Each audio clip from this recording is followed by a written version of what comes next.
Good morning everyone. देखिए हम BSc second year हम किताब पढ़ रहे थे, पेपर फर्स्ट पढ़ रहे थे, वास्तविक विश्लेषण। आपकी क्लास चौथी है। देखो आपकी इसमें 5 यूनिट है, आपकी टोटल जो यूनिट है वो 5 है। मैं सेकंड यूनिट पढ़ा रहा हूँ पहले, ठीक है। इसके बाद हम फर्स्ट यूनिट पढ़ेंगे, फिर थर्ड पढ़ेंगे, फिर फोर्थ पढ़ेंगे, फिर 5 पढ़ेंगे, ठीक है। तो कल मैं इसमें पढ़ा रहा था कि अनुक्रम चल रहे थे हमारे, वास्तविक अनुक्रम पढ़ा रहा था मैं। वास्तविक अनुक्रम में मैंने बताया था कि अनुक्रम होता क्या है। उसके बाद मैंने बताया था कि इनको लिखते कैसे हैं। अगर आपको किसी फॉर्म में दे रखा हो, किसी चीज़ में दे रखा हो, तो अनुक्रम को कैसे बनाते हैं, अनुक्रम होता क्या है, ठीक है। उसके बाद मैंने आपको बताया था परिसर कैसे निकालते हैं किसी अनुक्रम का। उसके बाद मैंने बताया था परिबद्ध अनुक्रम किसको बोलते हैं। किसको बोलते हैं कि जो ऊपर से परिबद्ध हो और नीचे से परिबद्ध हो। तो ऊपर से परिबद्ध को तो मैंने बता दिया, उसकी परिभाषा भी बता दी और मैंने उदाहरण भी बहुत सारे बता दिए उसके, ठीक है। अब हम पढ़ेंगे नीचे से परिबद्ध किसको बोलते हैं, ठीक है। तो देखो कैसे, देखिए मैंने ऊपर से परिबद्ध बताया था, अब हम देखेंगे नीचे से परिबद्ध। नीचे से परिबद्ध अनुक्रम, इंग्लिश में बोलते हैं इसको बाउंडेड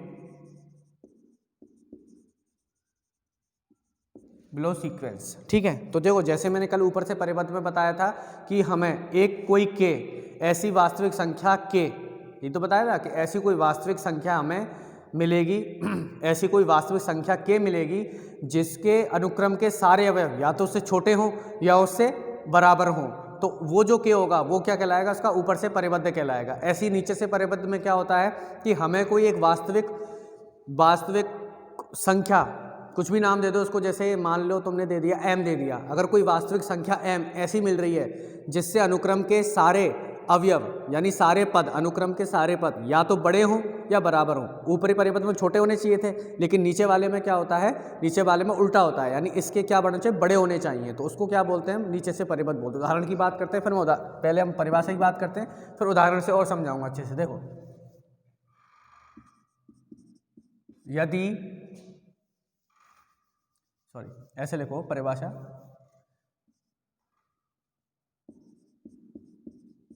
कोई वास्तविक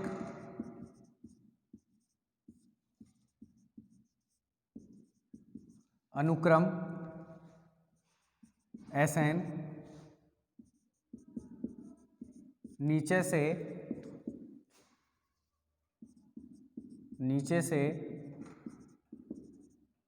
परिबद्ध कहलाता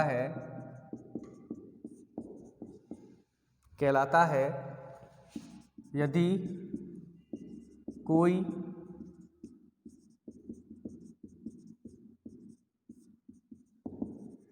वास्तविक संख्या m विद्यमान हो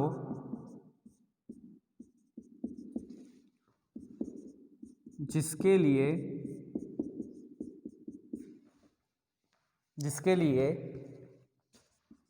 Sn greater than m for all n belongs to n। यानी इसका मतलब क्या होगा कि हमें कोई अगर नीचे से परिबद्ध होगा तो हमें कोई ऐसा m मिलेगा जो क्या होंगे, जिसके सारे पद, अनुक्रम के सारे पद उस नंबर से क्या होंगे, बड़े होंगे। उसको हम बोलेंगे नीचे से परिबद्ध। उदाहरण की बात करते हैं हम, जैसे अब अगर हम उदाहरण की बात करें तो उदाहरण की बात करते हैं तो देखो हमारे पास क्या होता है। देखिए जैसे आपको अगर कोई सीक्वेंस दे रखा है, जैसे आपको दे दिया n, ठीक है। तो पहले इसको अगर आपको अनुक्रम दे रखा है Sn बराबर n, तो पहले इसको सही रूप से लिखें हम। यानी Sn बराबर क्या हो जाएगा, n बराबर बन डालूंगा 1 2 3 4 ऐसे चलता चला जाएगा। तो S1 बराबर क्या हो जाएगा 1, S2 बराबर 2 हो जाएगा, S3 बराबर 3, पहला पद 1, दूसरा पद 2, तीसरा पद 3, ऐसे चलता चला जाएगा, चौथा पद 4 हो जाएगा। इस टाइप से होगा। अब मुझे पता है कि अगर ये नीचे से परिबद्ध है तो हमें कोई ऐसा m जरूर मिलेगा जिससे ये सारे अवयव क्या होंगे, या तो बराबर हों या बड़े हों। तो देखो ये सारे अवयव किससे बराबर और बड़े हो सकते हैं, ये सारे। तो हमें क्या पता है वो नंबर कौन सा होगा, 1, क्योंकि यही सबसे छोटा नंबर होता है, यही सबसे छोटा नंबर है। और ये देखो सारे अवयव जो है वो इस नंबर से या तो बड़े हैं या बराबर हैं। जैसे 1 तो इसके बराबर हो गया, ये बड़ा हो गया 1 से, ये बराबर 1 से हो गया, ये बड़ा 1 से हो गया। तो यानी m बराबर क्या है यहाँ पे 1 है। तो यानी ऐसा नंबर हमें मिल रहा है इस अनुक्रम में जिससे उस अनुक्रम के अवयव या तो बराबर हैं या बड़े हैं। तो इसको क्या बोलेंगे हम, नीचे से परिबद्ध बोलते हैं इसको। ठीक है, और उदाहरण से बात करें तो और उदाहरण देख लेते हैं और क्लियर हो जाएगा। जैसे आपको दे दिया SN बराबर दे दिया आपको 3 4 5 6, अगर ये अनुक्रम दे दिया आपको और आपसे पूछे इसको नीचे से परिबद्ध निकालना है, m की वैल्यू निकालनी है, तो हमें पता है एक 3 नंबर ऐसा है जो सारों से क्या होगा, छोटा होगा, यानी सारे अवयव इस 3 से बड़े होंगे, यानी S1 बराबर 3 है, S2 बराबर 4 है, S3 बराबर 5 है, S4 बराबर 6 है, S5 बराबर 7 है। तो यानी m बराबर क्या हो जाएगा, 3 हो जाएगा। ये बराबर 3 होगा, ये ग्रेटर देन 3 होगा, ये 3 होगा ग्रेटर देन, ये ग्रेटर देन, तो यानी m बराबर 3 होगा हमारे पास। तो ये क्या हो जाएगा, नीचे से परिबद्ध कहलाएगा, और नीचे से परिबद्ध की वैल्यू क्या आ जाएगी, इसकी निचले परिबद्ध की वैल्यू कितना आ जाएगी, 3 आ जाएगी। ठीक है, चलिए ये होता है हमारे पास नीचे से परिबद्ध। जो ऊपरी परिबद्ध हमने पढ़ा था जस्ट उसका उल्टा होता है, ऊपरी परिबद्ध का जस्ट उल्टा क्या होता है, नीचे से परिबद्ध कहलाता है। ठीक है, चलिए और उदाहरण की बात करें हम अगर, तो देखो अब हम पढ़ते हैं अनुक्रम के उच्चक और निम्नक। उच्चक और निम्नक क्या होते हैं अनुक्रम के, देखो किसी अनुक्रम के उच्चक और निम्नक क्या होते हैं कि जैसे मान के चलो ये वाली जो वैल्यू आती है ना, ये वाली, जैसे उसमें जो k आई थी वैल्यू ऊपरी परिबद्ध में, तो k और इसमें ये, तो ये क्या कहलाते हैं, उसके उच्चक और निम्नक कहलाते हैं। यानी अगर जैसे k हमारे पास ऊपरी परिबद्ध हुआ तो k की कोई ना कोई वैल्यू हमें मिलेगी, तो k क्या कहलाएगा, वहाँ पे उच्चक कहलाएगा उस अनुक्रम का। और अगर किसी अनुक्रम में, अब जैसे इसमें बात करूँ मैं, इसमें तो निकाल ही नहीं सकते थे हम ऊपरी परिबद्ध, लेकिन इसमें ऊपरी परिबद्ध निकाल सकते हैं। क्यों, क्योंकि ऊपरी परिबद्ध की परिभाषा ये कहती थी कि हमें कोई k ऐसा मिलेगा जिससे सारे अवयव क्या हों, छोटे हों या बराबर हों। तो इसमें सबसे बड़ी वैल्यू क्या है, 7 है, और हमें पता है k की वैल्यू क्या हो जाएगी, 7 हो जाएगी। क्यों होगी 7, क्योंकि देखो ये सारे अवयव क्या है, 7 से छोटे हैं, तो इसलिए k बराबर 7 हो जाएगा। तो ये जो k की वैल्यू होती है वो तो कहलाता है उच्चक, और जो m की वैल्यू होती है वो क्या कहलाता है, निम्नक। ये होता है हमारे पास। इसकी अभी परिभाषा लिखा देता हूँ इसकी मैं। ठीक है, ये तो आप क्या हो गया कि हमारे पास बताया मैंने ऊपरी परिबद्ध क्या होता है, निचला परिबद्ध क्या होता है। उच्चक और निम्नक के बारे में थोड़ा सा बताया, मैं परिभाषा लिखता हूँ उच्चक और निम्नक की। देखो उच्चक, अनुक्रम के उच्चक और निम्नक, हेडिंग डालेंगे।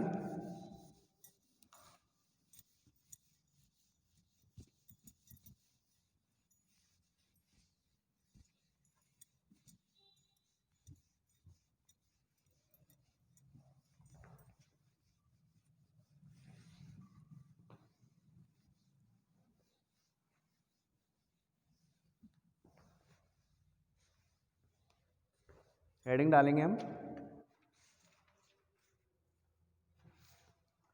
अनुक्रम के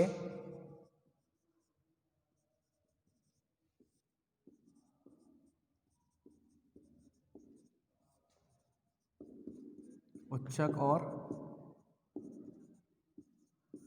निम्नक, इंग्लिश में बोलते हैं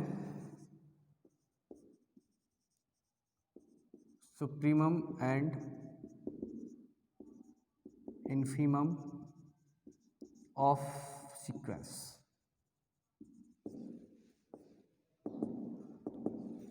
ठीक है, देखो क्या होता है उच्चक और निम्नक। परिभाषा की बात करें, पहले उच्चक की परिभाषा लिख रहा हूं मैं।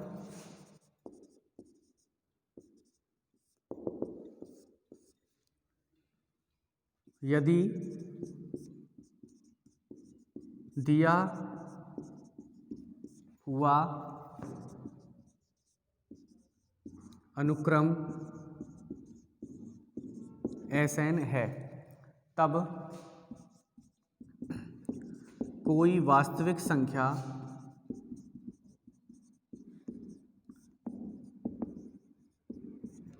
के मान लो, कुछ भी मान लो, के अलावा p भी मान सकते हो, q भी मान सकते हो, ये अल्फा बीटा है, तुम अपने हिसाब से मान सकते हो। ये मैं k यूज कर रहा हूं। कोई वास्तविक संख्या की के अनुक्रम SN का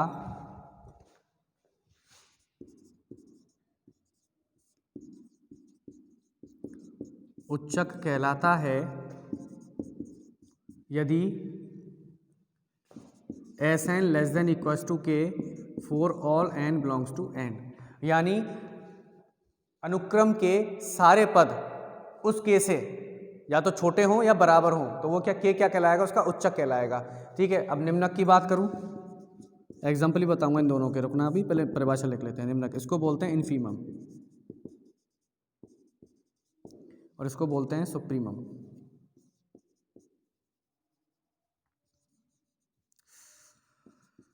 सुप्रीमम, ठीक है। तो ये क्या होता है, देखो निम्नक क्या होता है, यदि दिया हुआ अनुक्रम एसएन है तब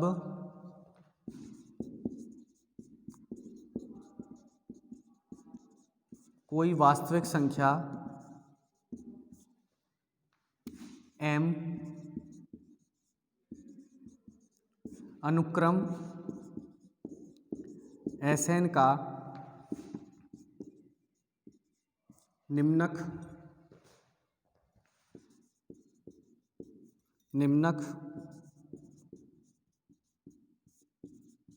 कहलाता है यदि Sn greater than equal to m for all m belongs to for all on belongs to n। यानी क्या हुआ, वही कि निम्नक कौन सा नंबर होगा, अगर कोई ऐसा नंबर हमें मिल रहा है जिससे सारे पद, अनुक्रम के सारे पद या तो बराबर हों या बड़े हों, तो वो क्या कहलाएगा, उसका निम्नक कहलाएगा। जैसे अभी मैंने उदाहरण दिया था आपको कि Sn बराबर 3, 4, 5, 6, 7, तो यहाँ पे m बराबर क्या आया था, 3 आया था, क्योंकि सारे पद इस 3 से बराबर थे या बड़े थे, ओनली 3 बराबर था, बाकी सारे क्या थे, बड़े थे। तो ये तो क्या हो जाएगा इसका m बराबर 3। और k की बात क्या बताई थी मैं, 7 बताई थी, क्योंकि k क्या कहता था, सारे पद k से छोटे होने चाहिए, तो सारे पद इससे क्या 7 से क्या छोटे हैं, तो ये क्या हो जाएगा, k हो जाएगा। तो ये बराबर, तो ये क्या हो जाएगा हमारे पास, ये निम्नक हो जाएगा।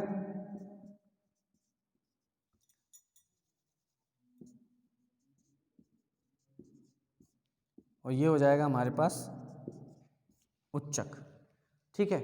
चलिए आगे समझ में, यहाँ पे निम्नक और उच्चक क्या होता है ये मैं बता चुका हूँ, और क्लियरिटी के लिए मैं एक एग्जांपल और ले लेता हूँ। जैसे आपको दे रखा है कोई सीक्वेंस दे रखा है xn, वो दे रखा है आपको 1, 1/2, 1/3, 1/4, 1/5।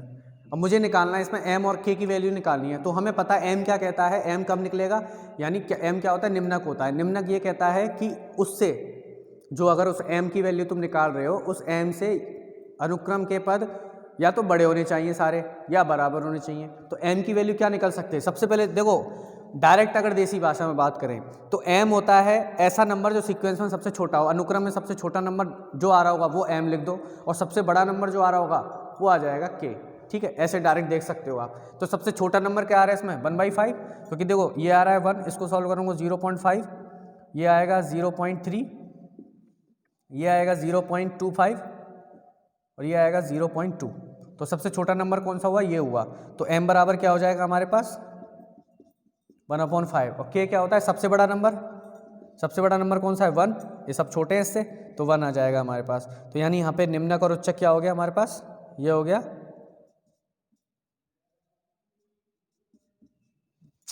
तो हिंदी खराब है मेरी,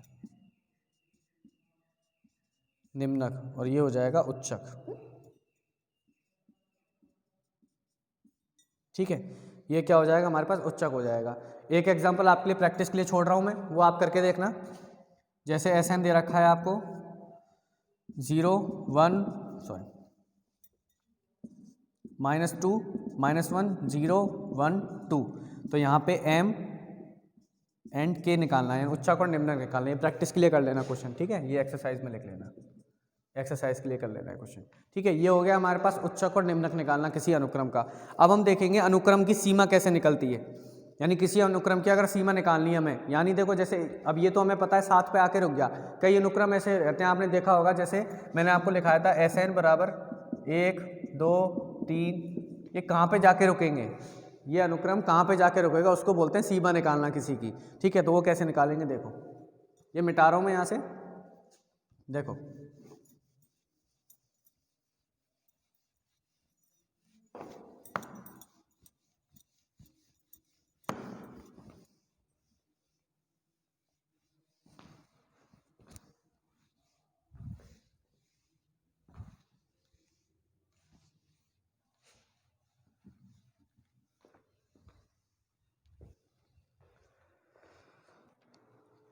अनुक्रम की सीमा, हेडिंग है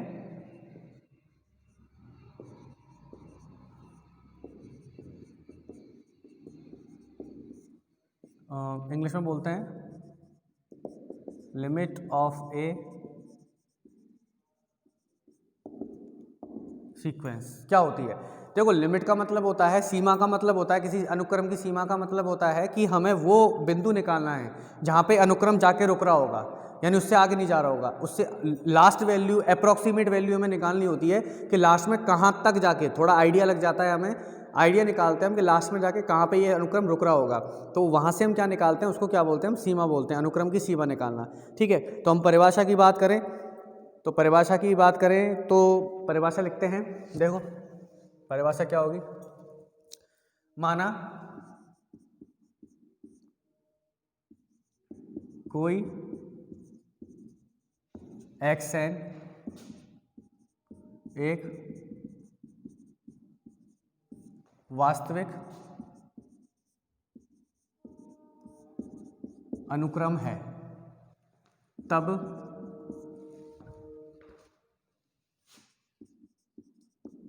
इसकी सीमा L होगी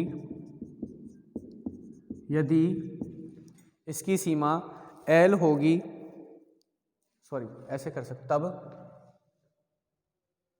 तब ऐसे लिख लो इसको, तब L अनुक्रम xn की सीमा कहलाती है यदि एक धनात्मक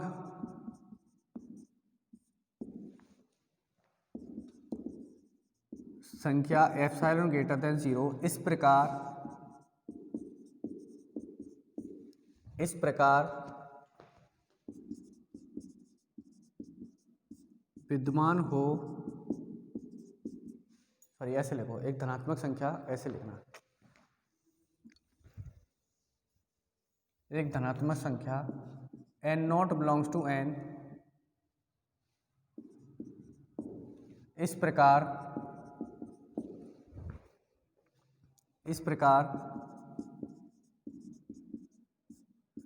विद्यमान हो कि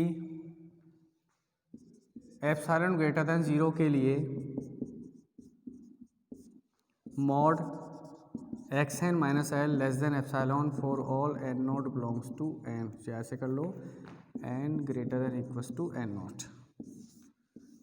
ये परिभाषा होती है इसकी। अब इसको समझेंगे परिभाषा कहती क्या है। देखो, मैंने क्या लिखा है, माना कोई xn एक वास्तविक अनुक्रम है, यानी कोई अनुक्रम आपको दिया हुआ होगा, तब L अनुक्रम xn की सीमा कहलाती है। तब यानी ये जो L होगा अनुक्रम की सीमा कहलाएगी। कब कहलाएगी?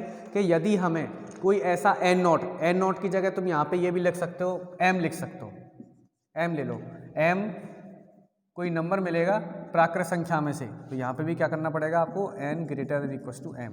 तो यानी कोई ऐसा नंबर m ऐसा मिलेगा, मैं पूर्णांक नंबर m ऐसा मिलेगा जिसके लिए कंडीशन क्या होगी, सेटिस्फाई होगी, यानी ये दोनों का क्या होगा, इस इंटरवल में आएगा। अगर इसको समझने की, ज्योमेट्री समझने की बात करें तो देखो, यहाँ पे कोई l पड़ा हुआ है, ठीक है, तो मैंने थोड़ी सी डिस्टेंस ली यहाँ पे एप्सिलॉन, यहाँ से यहाँ तक की डिस्टेंस क्या है, एप्सिलॉन है, और यहाँ पे डिस्टेंस इंटरवल ले लिया इसका मैंने, ये अंतराल ले लिया, और यहाँ से यहाँ की डिस्टेंस भी क्या होगी, L होगी।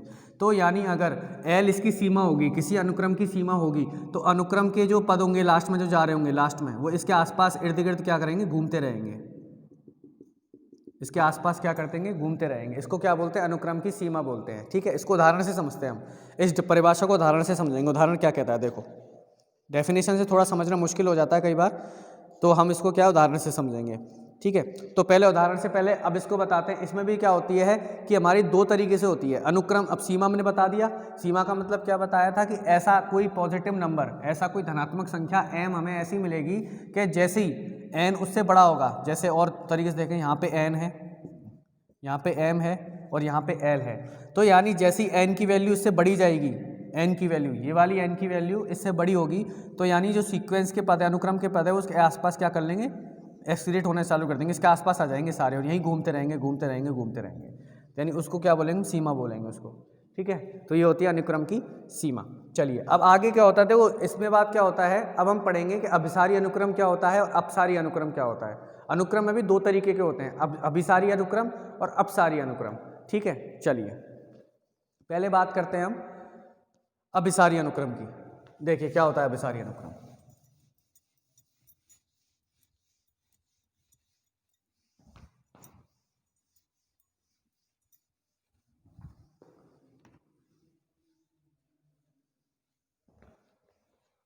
अभिसारी अनुक्रम,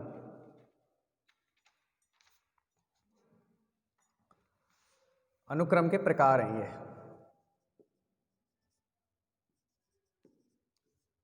अनुक्रम के प्रकार, पहला है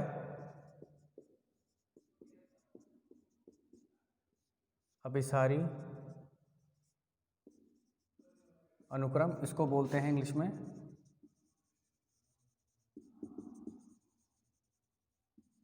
कन्वर्जेंट सीक्वेंस, और दूसरा है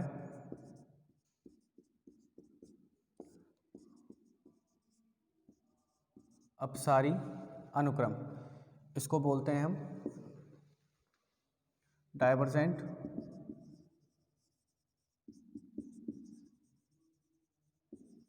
सीक्वेंस। ठीक है, तो ये हमारे अनुक्रम के प्रकार कौन से, दो प्रकार का होता है, एक तीसरा भी होता है एकांतर अनुक्रम।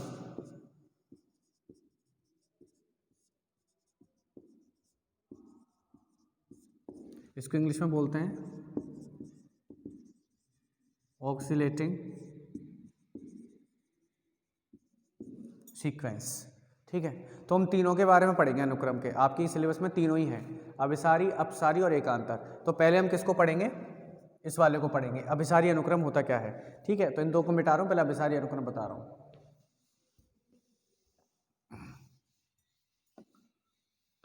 देखिए क्या होता है अभिसारी अनुक्रम।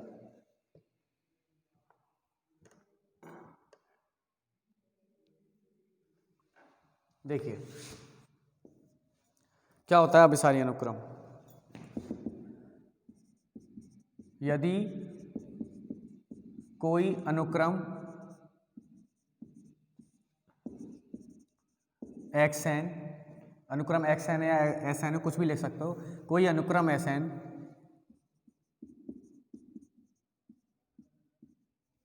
अभिसारी